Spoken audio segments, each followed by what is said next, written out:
guys, welcome to my YouTube channel.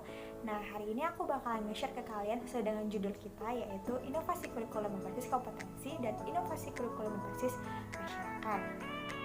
Nah, sebelum kita ke definisi dari inovasi kurikulum berbasis kompetensi, sebaiknya kita harus tahu dulu ya arti dari kata inovasi, kurikulum, dan kompetensi sendiri. Inovasi sendiri memiliki arti ialah suatu ide atau gagasan baru yang belum pernah ditemukan sebelumnya. Sedangkan kurikulum adalah mata pelajaran yang harus ditempuh atau harus dikasih oleh siswa. Kan arti dari kata kompetensi menyatakan kemampuan mengerjakan sesuatu yang berbeda dengan sekedar mengetahui sesuatu. Aspek yang terkandung dalam kompetensi. 1. Pengetahuan atau knowledge. Yang kedua, ada pemahaman atau understanding. Yang ketiga, keterampilan atau yang lebih dikenal dengan skill. Yang keempat, minat atau interest. Yang kelima, ada sikap atau attitude. Dan yang terakhir adalah nilai atau value. Nah, dari yang saya sebutkan itu merupakan aspek yang terkandung dalam kompetensi. Itu kompetensi dasar yang sesuai dengan tuntutan dari kurikulum berbasis kompetensi. Yang pertama ada kompetensi akademik, di mana peserta didik dituntut untuk memiliki kecakapan dan pengetahuan dalam menghadapi tantangan. Selanjutnya kompetensi okupasional, di mana peserta didik dituntut atau harus mampu untuk beradaptasi dengan lingkungan yang baru. Yang ketiga adalah yaitu kompetensi kultural, di mana peserta didik dituntut untuk mampu beradaptasi dengan lingkungan kerja yang baru. Karakteristik kurikulum berbasis kompetensi.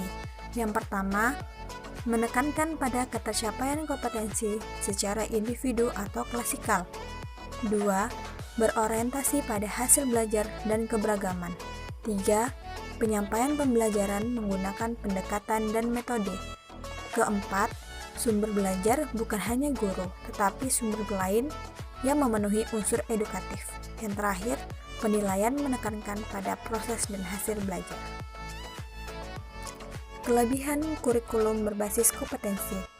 Yang pertama, mengembangkan kompetensi siswa pada setiap aspek mata pelajaran, bukan pada penekanan penguasaan konten mata pelajaran itu sendiri. Yang kedua, mengembangkan pembelajaran yang berpusat pada siswa. Yang ketiga, penilaian menekankan pada proses. Dan yang terakhir yaitu guru diberi kewenangan dalam menyusun silabus sesuai situasi sekolah. Nah, itulah tadi kelebihan yang dimiliki oleh kurikulum berbasis kompetensi. Selanjutnya, apa sih definisi dari inovasi kurikulum berbasis masyarakat? Nah, yang kita ketahui bahwasanya kurikulum berbasis masyarakat itu yaitu sebuah bahan objek kajiannya, yaitu sebuah kebijakan dengan ketetapan yang dilakukan di daerah, disesuaikan dengan kondisi lingkungan alam, sosial, ekonomi, budaya, dan yang lain-lain sesuai dengan kebutuhan masyarakat atau pembangunan daerah yang perlu dipelajari oleh siswa di daerah tersebut.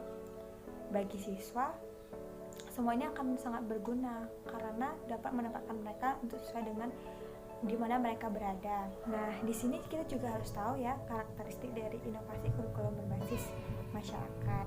Nah, karakteristik yang pertama itu dia berorientasi kepada masyarakat, di mana di masyarakat dengan kegiatan belajar bersumber dari teks. Yang kedua ialah disiplin kelas itu merupakan tanggung jawab bersama, bukan tanggung jawab individu ataupun perorangan. Selanjutnya, metode pembelajaran itu dititik beratkan atau ditumpukan pada pemecahan masalah. Kemudian ada bentuk hubungan atau kerjasama sekolah dan masyarakat dalam mempelajari sumber-sumber masyarakat. Yang terakhir yaitu strategi pembelajaran meliputi area wisata, itu manusia sebagai sumbernya. Jadi mereka itu pergi mengunjungi tempat-tempat wisata seperti itu. Kelebihan kurikulum berbasis masyarakat. Yang pertama, kurikulum sesuai dengan kebutuhan dan perkembangan masyarakat. Yang kedua, kurikulum sesuai dengan tingkat dan kemampuan sekolah. Ketiga, disusun oleh guru sendiri, dengan demikian sangat memudahkan dalam pelaksanaan. Yang keempat, ada motivasi kepada kepala sekolah dan guru untuk mengembangkan diri, mencari dan menciptakan kurikulum yang sebaik-baiknya. So, Sekian dulu ya video kali ini, semoga bisa memberikan wawasan dan edukasi ke kita semua, dan semoga kalian suka. See you next video, bye bye guys.